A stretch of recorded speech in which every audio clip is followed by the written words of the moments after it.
ముఖ్యంగా మనం రైతులు ఎండల కాలంలో ట్రాన్స్ఫారాల దగ్గర తగు జాగ్రత్తలు తీసుకోవాలి. ఎందుకంటే మనము ట్రాన్స్ఫారాల కాడ ముఖ్యంగా ఎర్తులు మనకు నీట్‌గా ఉన్నాయా? లేకుంటే ఎందుకంటే ఎర్తులు మనకు బాలేకున్నాయంటే మనకు మోటార్లు సరింగా ఆడవు, స్టార్టర్లు పడిపోతాయి, వోల్టేజ్ సరింగా రాదు. ఇట్లా పూర్తిగా సిలుం పట్టిపోయింటాయి. దానివల్ల కూడా మనకు ప్రాపర్‌గా వోల్టేజ్ రాదు. అందుకే మనం ఎండల కాలం వల్ల మనం 2 రోజులకోసారి, 3 రోజులకోసారి ఎర్తులకు వాటర్ సప్లై పోస్తుండాల. 2 రోజులకోసారి గాని, 3 రోజులకు గాని ఎర్తుకు ఒక 2 బిందెలు లెక్క పోసుకుంటే మనకు వోల్టేజ్ బాగా పర్ఫెక్ట్‌గా వస్తుంది. వోల్టేజ్ సరింగా లేదంటే మనకు మోటార్లు పదే పదే పడిపోతాయి. మోటార్లు కూడా కాలిపోయే అవకాశం ఉంది.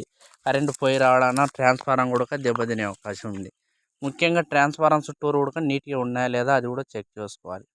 కాబట్టి ముఖ్యంగా మనం ట్రాన్స్ఫారాల దగ్గర తగు జాగ్రత్తలు తీసుకుంటేనే మనం ఎండల కాలంలో పర్ఫెక్ట్ వోల్టేజ్ రానీకి అవకాశం ఉంది.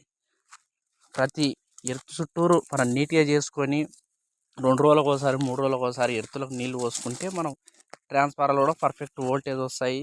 పర్ఫెక్ట్ వోల్టేజ్ వచ్చిందంటే మనకు మోటార్లు కూడా సక్రమంగా ఆడతాయి.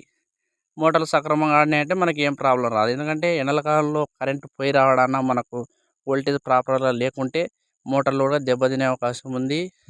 లేకుంటే అట్లనే కరెంట్ పోయడాన వోల్టేజ్ సక్రమంగా లేకుంటే ట్రాన్స్ఫారం కూడా కాలిపోతుంది. కాబట్టి రైతులు అర్థం చేసుకొని ట్రాన్స్ఫారాల దగ్గర కూడా తగు మెయింటెనెన్స్‌లు చేసుకోండి.